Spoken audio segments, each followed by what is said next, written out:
If you want to find out how artificial intelligence can have an impact identifying and managing portfolio risk, then this is the video for you.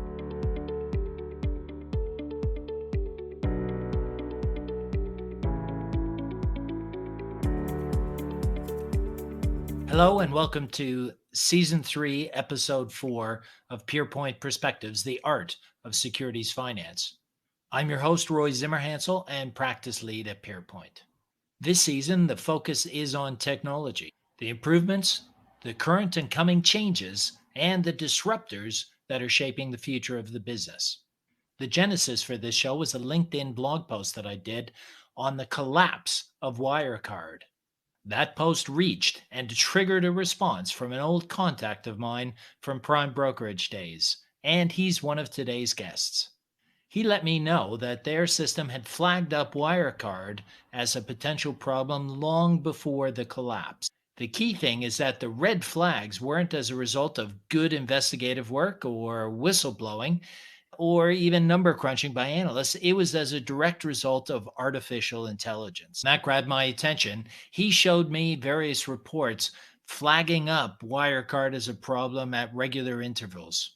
And we'll talk about that in today's episode. I've had numerous conversations with the people at BlueFire, and I'm convinced that in addition to its current applications, it also could be beneficial for securities finance. Anyway, before I steal any more thunder from today's guests, let's get on with the show. So thanks for joining us. Maybe I can ask you to introduce yourselves first. Doug, maybe you can start off. Yeah, sure. I'm Doug Reay. I work at BlueFire, actually here in Europe, in the UK. Prior to joining BlueFire, I spent 15, 20 years in institutional equities, starting out as a Japan specialist and global equities. So I work with a lot of our asset management clients in equity and credit, and I have some involvement in product design and some of the elements of the product around things like financial health analytics. Yeah, really looking forward to the chat today. Thanks very much. And David, the whole reason we're having this conversation is because you connected up to me not too long ago after a very long time. A long hiatus, indeed. Absence. So tell us about yourself, David. Hi, I head up distribution for BlueFire in APAC. Spent most of my career on the sell side, largely in prime brokerage, which is where Roy and I know each other from our misspent youth in prime, from the humble beginnings of prime through to various investment banks, finishing up at BNP in 17, where I met BlueFire. And so life took a different path into the world of fintech, which is where we are today. Yeah, look, and I think it's a great example of an industry that it wasn't until the last 6 months that I actually realized just how much we were part of the formative years of it in the 90s and early part of this century, and how really when I was at Nomura and we were setting up prime brokerage for the first time, we specifically didn't hire people from the leading prime brokers because they already had their technology in place. And what we needed were people that were used to doing things manually so that they could actually program new automation with new technology, new capabilities, and actually create a new, better version of their previous firms. So I see AI as very much in the same place. We've been talking about AI for a long time. We've been reading about it and it's been developing, but really in my view, it seems to me from all my discussions in this tech series is that we're in the early stages of it. So maybe you guys can tell us what BlueFire is and what the goals are. Sure. So look, I'll take that one. BlueFire was founded in 2016. The two founders, Samir Rath and Luke Waddington, met and had an idea that through the usage of large data and new technology, we could improve how decisions were made. Lots of money had been spent in the industry automating the execution layer of the industry, ultimately arriving at two things, size and price. But very little had been spent on thinking about how we can use new technologies and science to make more informed decisions. So from pretty humble beginnings in 2016, with a core value proposition of enhancing decision-making, BlueFire today has a wealth of customers around the globe who see value in the way in which we can enhance that decision-making capability. And really where we focus in on is risk. Early on, I think we tried to sell alpha to the street. The street said, go away, no thanks. But guys, yes, there is something that you've brought to the table here in illuminating unforeseen risk. And by unforeseen risk, We all talk about risk. It's got many different definitions. I actually looked at Investopedia before I joined today to see what their version of risk was and found 15 different versions of it. But maybe it's important to think about how we define risk. So in principle, we work with institutions who have an active interest in active risk. And by that, you take the view that you have an interest in pragmatically repositioning risk in your portfolios, whether that be in equity or credit. Why would you do that? You want to avoid drawdowns, you want to protect capital or rep risk. There's many varied reasons as to why in which you would take risk seriously, but certainly by illuminating unforeseen risk, we found a niche in the market, and the market seems to be coming in our direction to that way. So you talked about the community of people you're trying to serve, but can you narrow that in? Who are you trying to target for this kind of, I guess, risk enhancement or risk information sharing? Yeah, sure. We operate across three broad verticals: investment banks, asset managers, and wealth management, which includes private banks. And if you think about those three broad client types, we take investment banks first. We're working with collateral management groups, margin lending groups, and risk departments, all areas who are interested in rising and falling degrees of risk in companies that they're monitoring and managing. Asset managers, obviously, there's a complete use case there because typically they're paid for performance. I probably caveat that we typically work with active managers, not so much a friend to the passive community, but certainly people who've got an active management stance. So that brings us into hedge funds, active, sovereign, people for whom see benefit in repositioning risk in portfolios with a forward-looking lens that we bring to the table. And finally, wealth management. We see a huge opportunity in the wealth management space. There's been little automation brought and little enhancement to the decision-making there, and we really think we can help that industry, and by definition, help the people that wealth management is providing product to in protecting returns, protecting capital, and hopefully outperforming. Right. Now, listen, I get all of my knowledge and learning from Wikipedia. I'm completely with you in your search on risk, but can you give me a little bit more on what you mean by risk and how you guys identify the risk or bring it to the fore? Doug? Yeah, sure. That's quite a nice segue into the problem that we're solving, or that we've been brought in to solve in most of our engagement. So if you think about risk, the way most people in the industry look at it, you can bucket into two things, right? You've got your betas, or your kind of rules-based risks, and then you've got the idiosyncratic stub that's left over, the kind of unexplained extra bit that sits on the side. And what we've learned is that the industry is very good at managing beta at this point. It's very good at managing known risks that can be managed with rules-based systems on historic data. What it has a huge blind spot for is idiosyncratic risk and tail risk. Anything that is unpredictable or unexpected and single stock specific, or single credit, single issuer specific, the industry is really vulnerable to. And I think you and I have spoken in the past about things like LiveDoor in Japan. We've obviously seen Wirecard last year, and these kind of situations, Steinhoff, there's so many of them. And whenever they come, they're incredibly damaging and painful, but the industry keeps getting tripped up by them. And there's a reason for that, because those kind of risks are fundamentally really difficult to spot, and certainly very difficult to spot within the framework that the industry has right now. So that's the kind of the piece that we very specifically focus on, is idiosyncratic risk, and we're very good at tail risk. And that's where I think we found the niche that people were interested. Okay, I want to come back to it, maybe not right at this moment, but the reason that David reached out to me was Wirecard, and apparently it wasn't that difficult to spot according to your system. But let's take a step back in what we were talking about, what you were talking about there. Maybe you can tell us how you go about identifying those risks or trying to help people with that idiosyncratic risk. Sure. So if you think about the reason, the way you've got to do everything is you've got to have a good framework for what you're doing. And I think that's something where a lot of new technology sometimes goes wrong, because you can have very powerful AI or machine learning, but unless you know what problems to aim it at or what questions to answer, then obviously you're not going to get the answers that you want. And the first thing is, let's figure out, why is this blind spot here? Like, why does the industry trip up on these kind of risks? So think about what describes, and we can talk a bit more specifically about Wirecard, but let's think about what characterizes a big single stock collapse, or a big single kind of issuer default or credit breakdown. So there usually is something there. You can see something over time that tells you this is going to happen. But the thing that will characterize it is it's going to be sparse data points. They're going to come from different types of data sets. So it won't be all in the same place. There'll be little pieces of risk or news here and there. And there's a certain kind of non-linearity to it, which if you think about, for those who don't know what that means, what it basically means is collapses don't happen in a smooth kind of line like that. What they do is they go, this is fine, everything's fine, this is all fine, nothing's fine, and it breaks. And sometimes they even go up and then they break. But that kind of shape of breakdown, plus the fact that it's not many data points and it's data from different types of sources, think about what that means.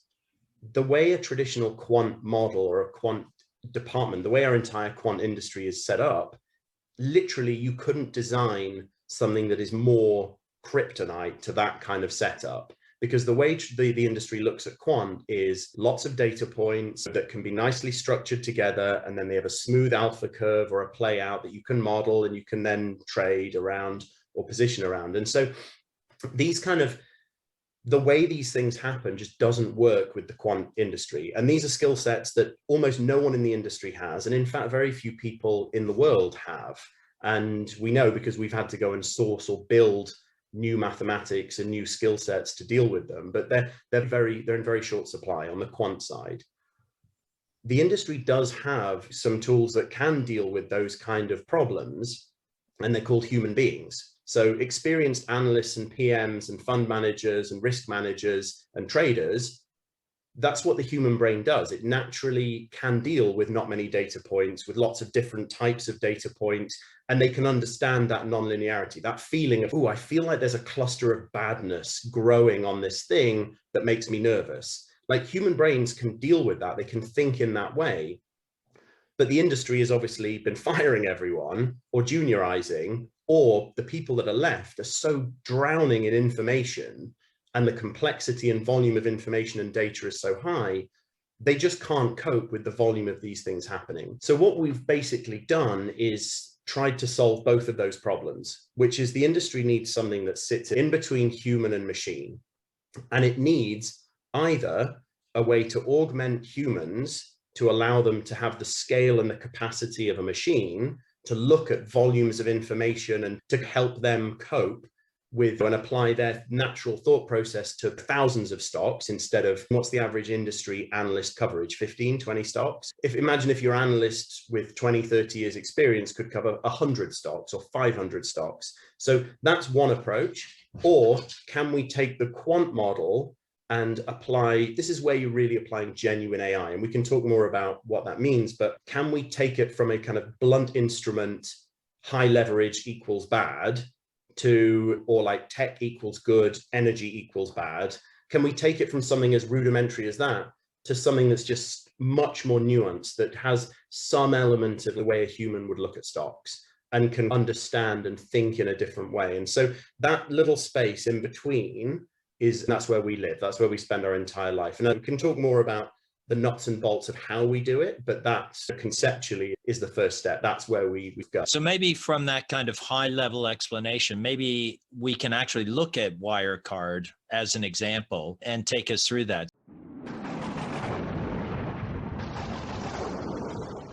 Obviously, last year, Wirecard provided a lot of content opportunity for people like me to share my thoughts and views. And David, you got in contact as a result of something presumably that I wrote or put in video or whatever. Maybe talk us through what triggered your interest and kind of what our next discussions were about. Certainly, I saw the piece that you posted. It would have been LinkedIn. Wirecard was a thing at the time. I think the interesting thing with Wirecard and any other collapses, as Doug mentions, is we've all watched the show Minutes from Disaster on Netflix.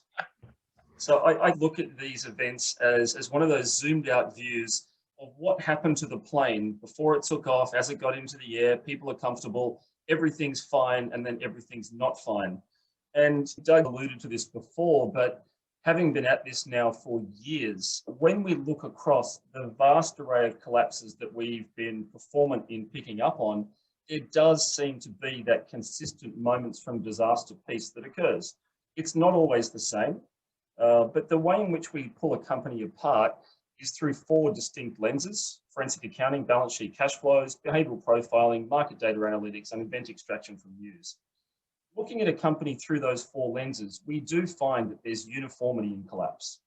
And Wirecard is no different. It is no state secret that there was accounting irregularities going back as far as 2008. Emmeline, who was the outward expression of our technology, Emmeline doesn't have a view on Wirecard. She doesn't have a view on any one of the 10,000 companies we monitor. But what she does have a view on is when there's deviation from pattern. And I think when I got in touch with you, the comment might have been something around, would you be interested in having a look at what we were saying in 2018? And what we picked up on in 2018 was, for the first time ever, Wirecard's accountants had brought in a deferred accounting regime to a balance sheet process that never before had deferred tax assets in the balance sheet. Everyone simply sees that and says, red flag. Why? Because when we compare company to history versus company to its 10,000 others, and we look for those patterns of breakdown, we know that when a company has no history of deferrals in its accounting practices, and they bring that in, there's a probabilistic event that something is going to go. And Doug's a lot closer to it than I am. So I don't want to steal his thunder, because he really is the guru as it relates to balance sheet analytics and fact set information. But that was one of the first sort of triggers for us that got us looking at it. When I say us, Emmeline, it's not us. We've certainly trained the machine as to how to operate as best we can, to attempt to replicate how a human being would look at information and try and assimilate that into a decision. But the nature of how machine learning models work, when they do tether on something and they can see that there's some sort of price breakdown attached to what they found as an event, they're very good at hanging on to that and looking for other events to attach to it to create that waterfall moment of risk signal. So I'll pause there, maybe pass to Doug, who'll have a more in-depth view on Wirecard if you want to go there.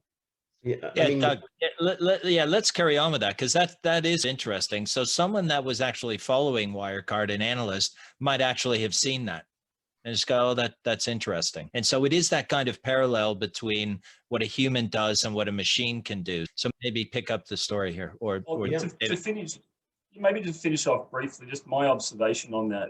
The human process of making any decision, whether it's getting up in the morning and having tea or coffee, or getting in the car, or whatever it is, we're based on certainty. When we decide to do X over Y, we're reasonably certain X is the right thing. And in the investment world, whether it's analyst through CIO, if there's lots and lots of data points telling you that everything's fine, as Doug mentioned, everything's fine before it's not, and you're certain that when you bought or shorted that company, that was the right thing to do, invariably, you're going to block out any news to the contrary. It's just human nature. So what we've based our business on is bringing a strong probability layer into that world of human certainty to create a healthy friction between analyst and PM and risk, CIO and trading team. It simply brings in a bias-free view of, on a probability basis, this looks like something's changed. Do we still feel as strongly about that? And that's not to challenge the thesis from owning company X over company Y.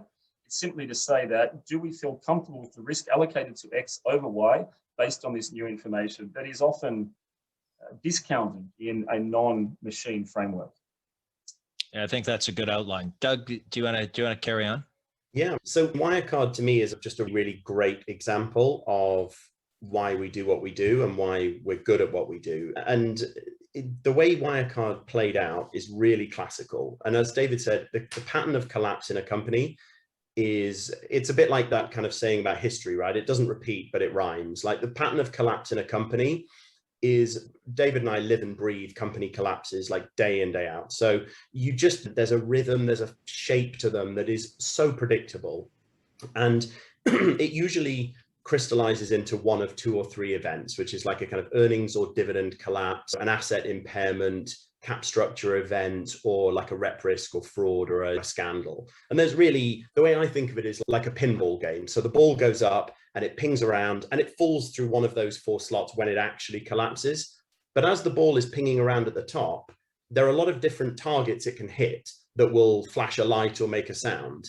And you need to have lots of different targets on the board to really understand that this is a collapse playing out, because the ball's path is random and it hits in different order every time.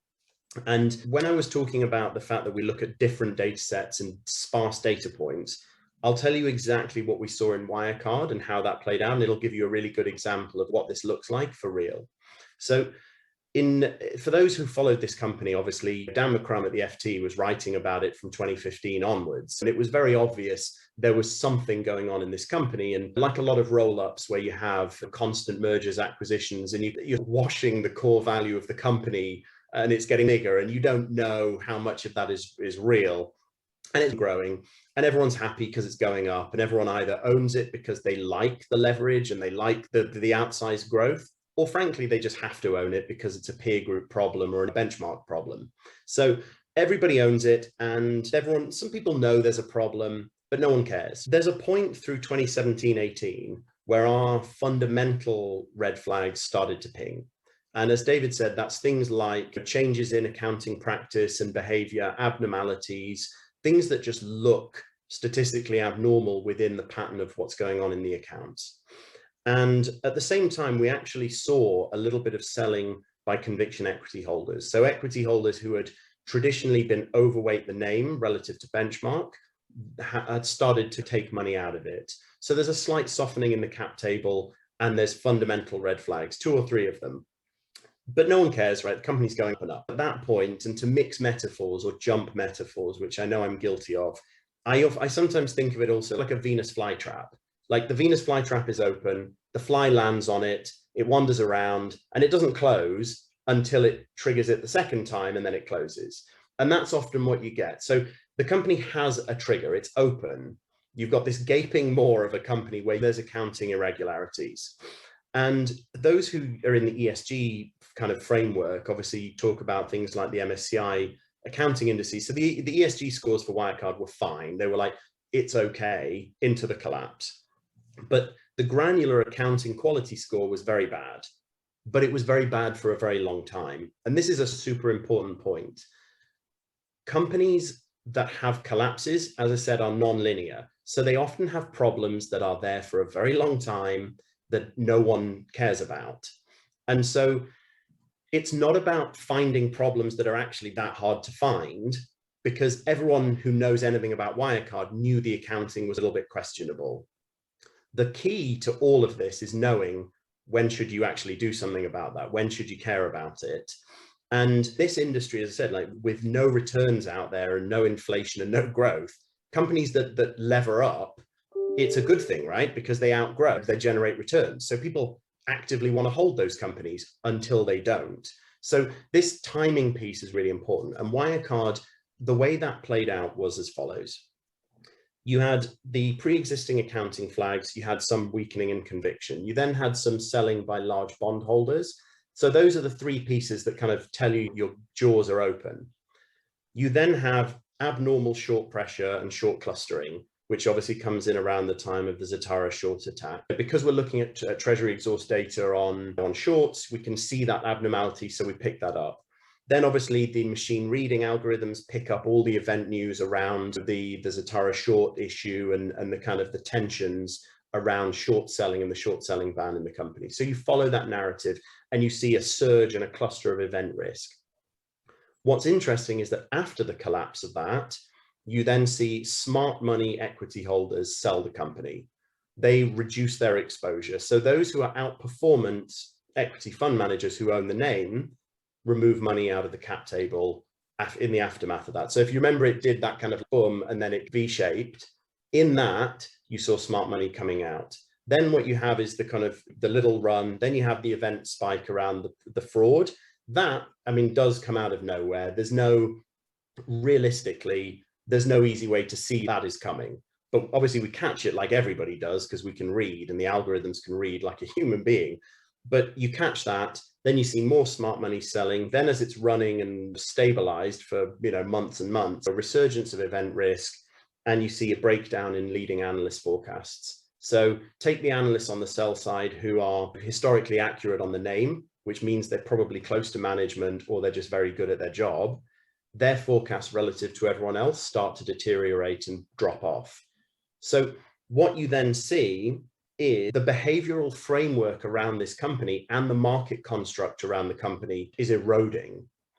And that's the key piece, because that's what creates the conditions for collapse. It's the fundamental problem plus the breakdown in the behavioral framework of the company. And that's why it goes. And we were very, I would say fortunate, but it's not. We had it on risk watch at a very good time ahead of both collapses. We had it obviously around the short and ahead of the fraud probe, and then again before the eventual collapse. But if you think about what I just listed, there's 7 to 10 different pieces of information.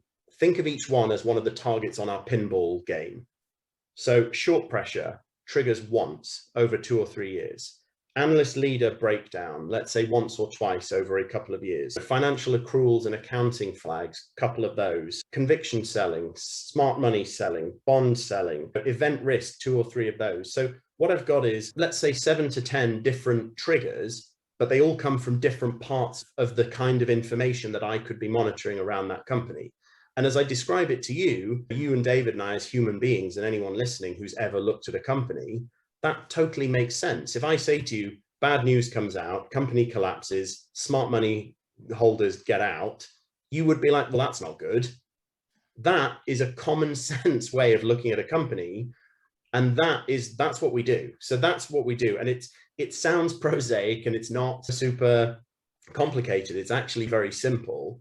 What's difficult is to try and get an algorithm or a machine or an AI to do that. But that's why we work in the field of like genuine AI, because as I said earlier, when we talked about the way a traditional quant model works, that's not how a quant model works. That's how a human being thinks. So to be able to do that and take in all of those different pieces of information and see the pattern emerging between them and combine them to one view of the company, that's where you have to, invent new maths and new technologies. And that's where you have to be quite cutting edge. And that's the complexity of what we do. But as I said, although it's very complex, it's also pretty simple. And hopefully that gives you an idea of not just Wirecard itself, but that's what we do. It's the understanding of not just finding companies that have a fundamental problem, because there's loads of those, right? The market is full of them because we've had 10 years of free debt. So every company in the world is massively levered. Most of them have weak balance sheets or capital structure stress that could come out.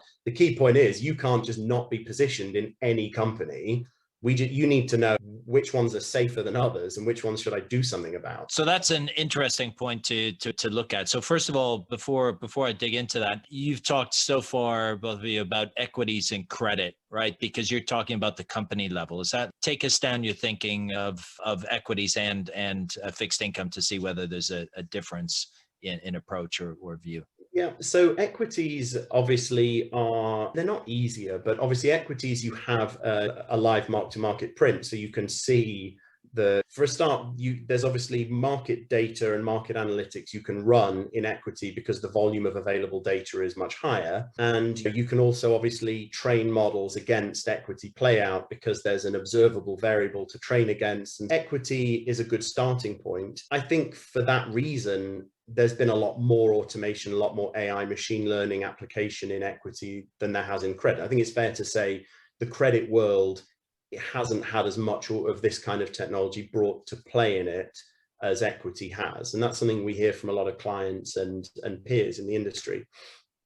But the reality is a company collapse is a company collapse. And what you'll often find is companies on their way to credit default will pass through many stations on that train, and earnings miss, dividend cut, equity price weakness, a lot of the same points on that journey take you to a credit default. And so we have some very large strategic clients in credit where we work very closely on default risk and downgrade risk. Because if you think credit's got the same problem, what I described about the way the quant industry works in equity, think about how the ratings agency works. The ratings agency is using static, backwards-looking data and usually blunt force rules, which is size is good, leverage is bad, cash is good. It has inbuilt bias around sector and style, and it's sat there looking backwards. So a tail risk it's not going to catch, and anything idiosyncratic it's not going to catch. And everybody knows that, right? The ratings agency is usually very late. But even with outlook downgrades, they're usually a little bit late as well. And what we found is we have found that we're able to lead ratings agency downgrades and outlook changes by about 6 months or so, and in some cases much more. just because we can understand a lot more of the moving parts. And it's part of it is all the things we look at in equity will play into that. But then obviously there are certain elements that are credit specific that you look at, right? Certain elements of a company are more important in credit than they would be in equity. And obviously some things can stay quite shallow in the cap structure. There might be equity volatility, but it doesn't get deep enough to hurt the credit guys. But we found that as we've gone on the journey, we've ended up working quite deeply in credit. And I know China is something that has been very topical recently. China Fortune Land default at the start of the year was a name that we were very active in. And this kind of big burst of SOE defaults and Chinese credit defaults, we've been very successful in that. And we've had a lot of those that we've predicted and that we've been quite accurate on. Yeah, that's I don't want to go too deep into China, but look, the interesting thing there is you have this potential bogey that of the government intervening in some of these companies. So it's been interesting this year to see that they've stepped away from that, which I think is one of those unpredictable events that I think actually, hopefully the market will be more predictable now, and it'll be back to more sort of fundamental analysis. You're right there. The moral hazard in China credit is astronomical because there's been an implied state guarantee for so long. And I think I stat that 35% of all of last year's credit defaults in China were state-owned enterprise. And so this is the thing, you don't have that implied. And I think I wrote something in our company WhatsApp the other day where I was like, what people are learning is that the kind of unwritten government guarantee isn't worth the paper it isn't written on, right? People are learning that these companies have no backstop. We had the first commercial bank bankruptcy since the start of the 2000s, so the banks can't give you free money anymore. You have 16 delistings, so they'll delist companies now, which they didn't used to do. We had 2019, we had a big collapse, Kangmei Farm, which had like a $12 billion accounting fraud. The fine that the company received for doing that, $84,000. It got a slap on the wrist. It was allowed to retire its debt at sort of friendly terms with government support. That was 2019. I think 2020 it's marked a huge sea change in what's happening. And you've seen there's like 1.3 trillion of China debt maturities coming up in the next year. It's going to be horrifying. But this is the thing, when you look at the ratings agency, China Fortune Land, which as I said, defaulted in Q1 and we predicted, if you read the ratings agency report on that name, it was given a higher rating than it should have fundamentally because of an implied support from a major shareholder, because there's a layer of human bias and assumption baked into the rating that assumed that there would be a backstop from the major shareholder, and there wasn't. And there's still a lot of this out there. And that's why it goes back to what David said about Wirecard. Emmeline, our AI, has no emotion, has no opinion. We don't put ratings on companies. We don't say buy, sell, hold, because actually it's our client's job to make a decision what they want to do with a position. All we do is observe facts and state them and say what the levels of risk are and how confident we are. And then we don't preempt a decision, which makes us a little bit different to an industry research house or a ratings agency. And as that goes back to what we were saying earlier, we're trying to actually augment the smart humans in the industry by giving them the capacity to make more decisions at scale with precision. We're not trying to do their job for them and take those decisions. And so that's how it's, go ahead, David. Sorry, it's not a trivial point. I think it's a point that we labor whenever we speak for a prospective new customer, is where our process stops, your process begins. And it's really important that we understand where those lines in the sand are, what are those triggers, so that we can tailor Emmeline to essentially prompt you into action at the point of need. But certainly we see, and Doug mentioned before, the mathematical calculation layer that's available to us at the moment is miles from replicating the human mind, miles and miles. So what are machines good at doing? And let's leverage them for doing those jobs. Automating a lot of the lower value tasks, information aggregation, looking for deviation from pattern, reading, which I still, to this day, hand on heart, believes a redundant task, except for joy. Looking at waves of information and looking for those patterns that machines are very good at doing with both eyes open, fantastic, do that. As opposed to coming in each morning, having to read the newspapers, look at your Bloomberg alerts. Oh, there's a company financials reported, dig through 400 pages of financials. No. Let's let the machines do that job, because what they can't do is make that subjective choice piece. And so those roles and responsibilities that we work on really heavily with our customers in terms of what is BlueFire good at, where do we stop in our process, and where does your process begin, I think is a really important piece, because certainly there is a threat around technology. And hopefully part of this discussion today is to put to rest some of that fear. The machines aren't coming for your job if you're good at doing your job. If you're not doing a very good job of it anyway, then you should be worried for many other reasons. But certainly the automation layer that's there is designed, or certainly what we've designed in our process, is to enhance the smart human layer. Take away those lower value jobs, free up time so that you can do much higher value jobs that are uniquely human. It's a really important point. Yeah, so I think if I could just correct something you said, most reading is a waste of time. Reading like the stuff from PeerPoint, for instance, incredibly valuable, and people. I did say for joy, Roy. I did say for joy. So, you know, I'm not redacting that. I read that for joy. An excellent point, and I think many people out there will agree. So what I was just going to quickly just interject there was, so I guess in what you were just describing, Doug, and David, you've just expanded on that. That's the difference between what your tool does and what an algo does, because an algo makes a decision, makes the trade based on the data that it has, and there's no human intervention. They said, we're just doing that. We're buying or we're selling that, and we're reversing that at some other future point. Whereas what you're saying is, we're going to collect up all this data and we're going to give you some warning flags, and then it's up to you whether you decide to do something. It depends. We do both, depending on what the client needs. So obviously the way we look at, as David said, the way we look at companies is, I don't think it's unreasonable to say we are very far ahead of the incumbent kind of quantitative way at looking at companies. When we work with systematic clients or clients who want us to take it to an end decision, we can go quite far down that journey. Like, we can produce a decision, and I think we had some stats. If you literally just sold every company we flagged as severe risk back to 2017, they're not all right. How could they be?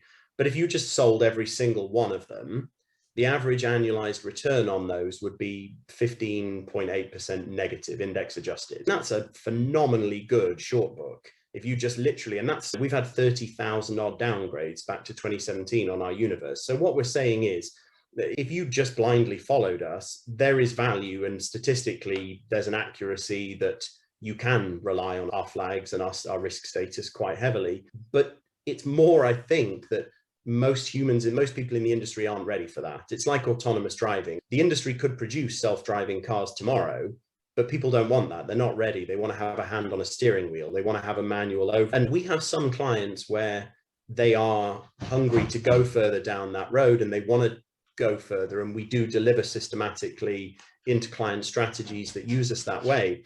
But what we find is the bulk of the industry is human beings who aren't ready yet to do that, right? Where you've got a status quo business that you can't just automatically disrupt. You can't replace it like that. And the machines aren't ready to do it. That's where we do a lot of work on augmentation. And as David said, we're adding scale, basically scale and precision to smart humans, so they can just do exactly what they do and just do more of it, or do it quicker. So I just want to do one clarification, then I want to move for maybe the last point into kind of the human side of things here. But even where you're providing input into systematic trading, you're providing input to it. There is whatever in their model is, they might have other factors, and that might be largely reliant on you or partially reliant on you, or just part of it. But are you saying that some people use it, just follow through completely?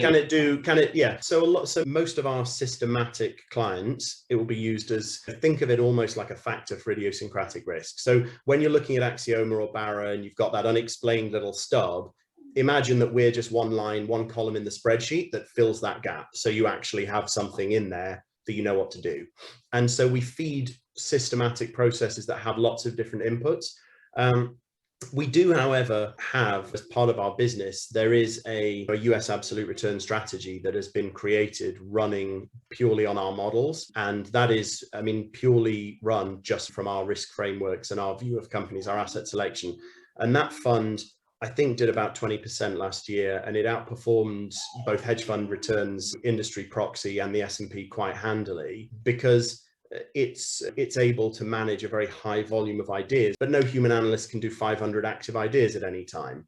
And so it's, as I said, it sits ahead of where traditional quant would be. And then we've looked at China absolute return because there's a lot of demand for that too. But as I said, we do have some evidence that you can run a strategy off this, and it works pretty well. Look, I think that in itself is really fascinating. So if we're truly in the golden age of fraud, as Jim Chano says, then people be queuing up for this, I would expect. But it seems to me that if we turn to the human side of it, it must be, being a PM must be incredibly difficult now, because there are so many companies, portfolios are bigger, right? There's just more money to manage, and everyone focuses on scale. There's the challenge that passive investing sort of presents, and you have to align yourself accordingly there. But globalization of companies must also be a factor. All these companies will be filing in their individual countries according to local standards, and the CEO in one country doesn't know the head of other countries' subsidiaries. So it seems to me to be a massive challenge to do this. So why doesn't everyone use this? Like, why wouldn't everyone use this as part of their analysis process? You shouldn't have time to be talking to me because you're so busy setting up new customers. I think we've just got our next salesperson, Doug. I know. Where's the contract?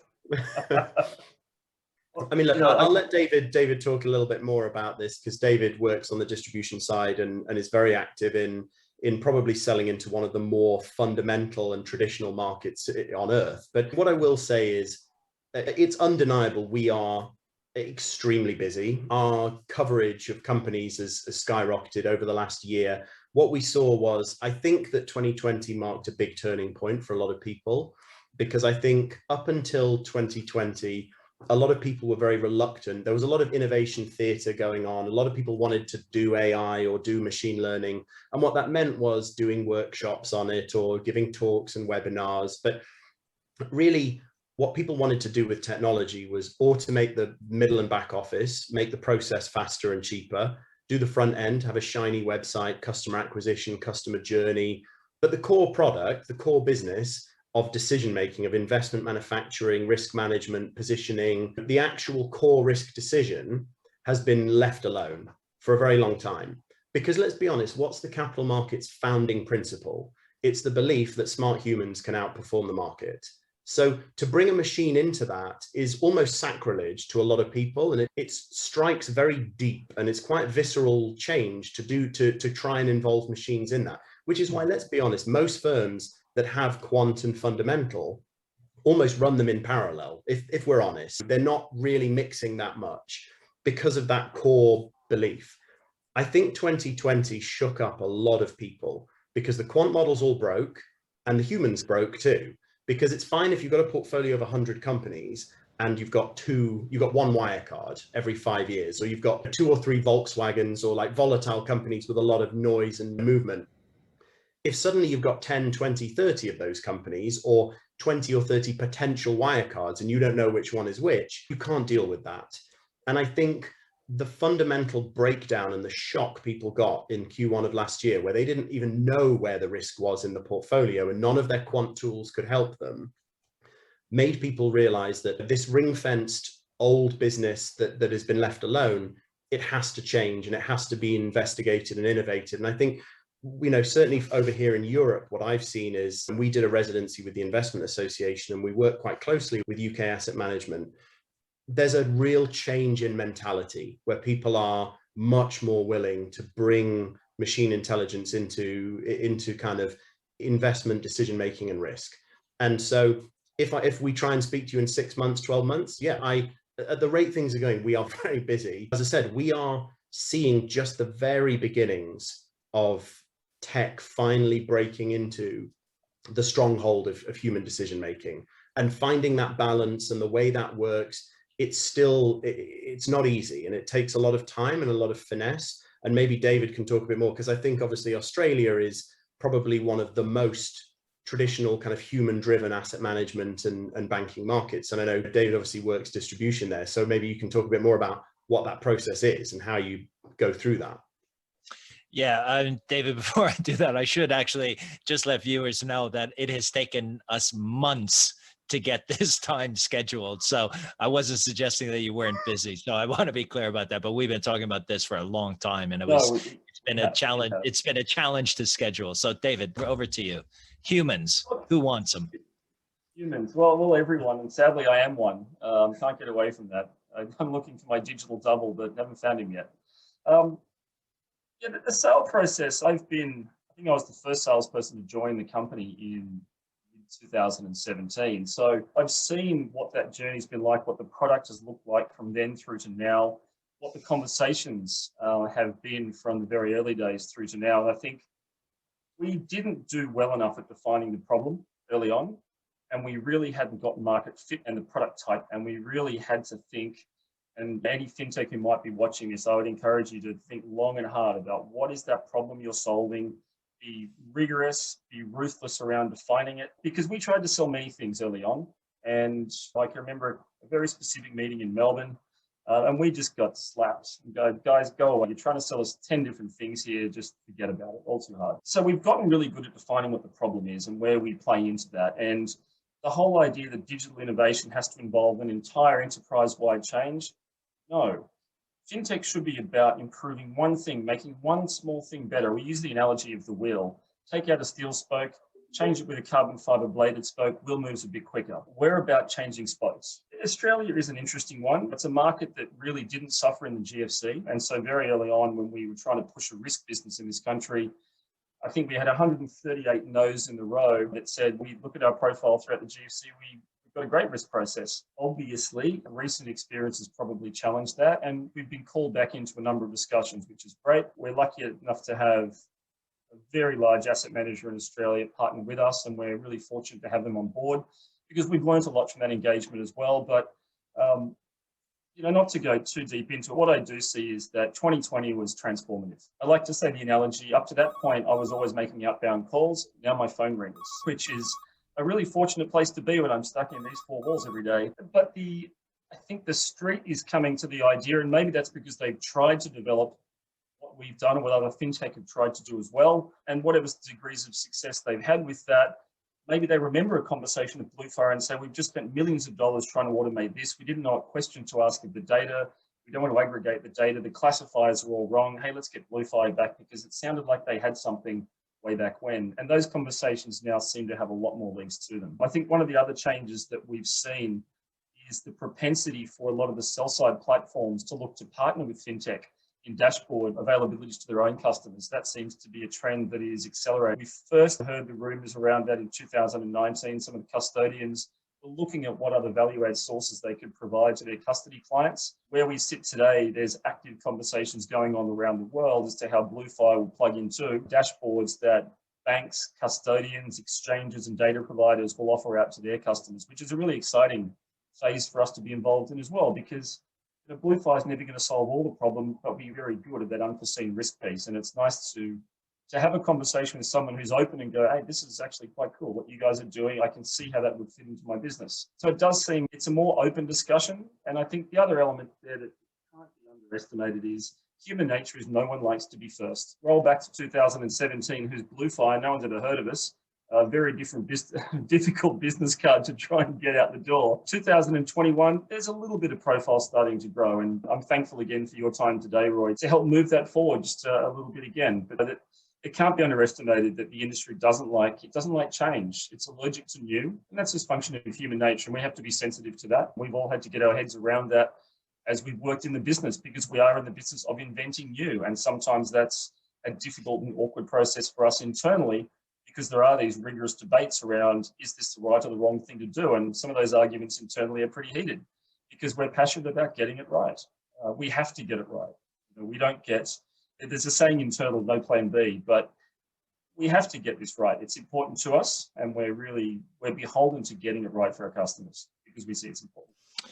Great. Look, I think what I'm hearing from you guys is what I said at the start, which is to me, we've been talking about AI for a long time, and Doug, you touched on it. What does AI really mean? Often people talk about robotics and and describe it as if it's AI, right? And it's not really about any kind of machine learning or really enhancing sort of the human thought process. So I think these are still the early days. So I'm not surprised to hear that it's trending, because it's like anything. You need to say, how can something actually be used to make our outcome better?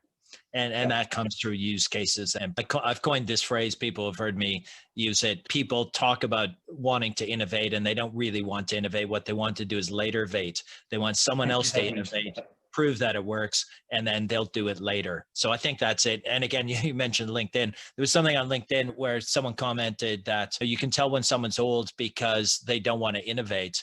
And my comment on that in LinkedIn was, then I meet a lot of old people every day, because it is difficult, right? The market and people's position in the market and their success to date is based on the current infrastructure and the current competitive marketplace. And anything that disrupts that threatens their position. And so, people would rather not innovate in many cases and take a risk that they won't come out a winner at the end of it, then actually give it a try. So for all of this sort of agile, we're going to try something, and if we fail, that's okay, because we found one way that doesn't work, and we're going to try a different way. That's hard to do. It's just conceptually hard to do, and I think it's generational. So I don't know if you guys have any sort of maybe some final thoughts, because no doubt you have to sell some more customers, implement more customers, and refine your development. So I mean, one thing before I'll let David close out, but one thing, what you just said did trigger a thought that I did want to mention. So you mentioned about equity and credit earlier. What you were saying about the kind of the reluctance to innovate. It's very interesting working with equity and credit people in the industry and different kind of people in the different fields within the trading floor. Because what you tend to find is there are very different adjacencies to risk and capital in the industry, and there's different capacity constraints. So think about the average equity analyst, research analyst, they might cover 15, 20 stocks. The average credit analyst might be covering 100 issuers. So credit, what you found in credit, the capacity constraint is visceral, it's very difficult. And obviously nonlinear collapse and default is terrifying, and the data points are harder to spot. So credit people feel this, and there's a natural understanding that, look, I just can't physically do everything. I could use some backup. That's not threatening to me, that's helpful to me. I'm not saying it's 100% easy, but it's much more of a natural understanding of that capacity constraint and that need for precision. In equity, I think I saw the stat somewhere of how many equity research analysts there are in the industry. It's a huge amount. And when you think about it in equities, you obviously automating and adding scale isn't necessarily a good thing if you've got a research department full of people whose job is to cover 8, 10, 15, 20 companies, and that's all that they do. Obviously, if you could condense and have 2 people do the work of 20 people, that's not a good thing. And so what we found is that in equities, whereas in credit, let's say research use us a lot, in equities we'll sit more with trading or the fund management, portfolio management layer, where they're monitoring at scale, or they're close enough to capital and risk that they value the precision.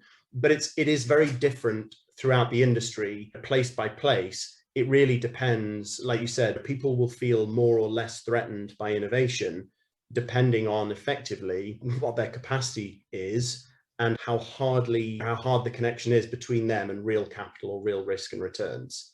And that's a sort of rule of thumb, I think, that is playing out. But anyway, David, I don't know if you want to wrap things up, but I just wanted to drop those in there because I know we talked about equity and credit earlier. I think that's a really interesting difference, which I wasn't really aware of. But obviously the number of analysts today, although large, is nothing like it used to be. And that trend is going to continue. I don't see anyone really falling over themselves to double the size of the research department. And of course, after MiFID II, obviously the buy side can't outsource research to the sell side in the same way, because obviously research provision is being scaled back. These are all problems that I think will follow through into equities over time. Great. Thanks, Doug. David, last word to you. Yeah, I don't have I think we've covered a lot of territory today, and I thank you for the opportunity to speak with you and hopefully demystify some of the concerns around what is AI. It's a term that's bandied around a lot. We have to be able to reverse engineer and show our customers where things come from. Otherwise, we generally don't have a business. But there is an advantage in having a scalable tool. And so certainly from our experience, we do see an industry that's coming in our direction, and we welcome discussions from anyone who is interested in having a look at a practical application of how just a small piece of infrastructure can be improved, because the day of the human trader, analyst, PM, CIO is not getting easier. Yield compression, fee pressure, it's an industry that is increasingly asked to do more by less people. And so we're simply trying to play into that and to help our former and soon to be new colleagues in that space. Yeah, look, I think that's a great wrap up. And from my perspective, the reason I was so keen on doing this session with you guys is because from our conversations, we've talked about several practical applications, I think, for the securities finance space where this makes a whole lot of sense. So I encourage people to talk to you guys or reach out to me and talk about your ideas or ask questions. This is, to me, going back to what I was talking about, in the 90s, we were creating international prime brokerage. I think what we're at the stage of now is AI as having a really critical role to play in the future of how we risk manage our businesses, whatever aspect they are, but specifically in securities finance, I think this can make a difference. Thanks, guys. Much appreciated. And I'll let you get back to work now. So thanks. Great. Thanks, Roy. Thanks, Doug. Cheers. All the best. Good evening.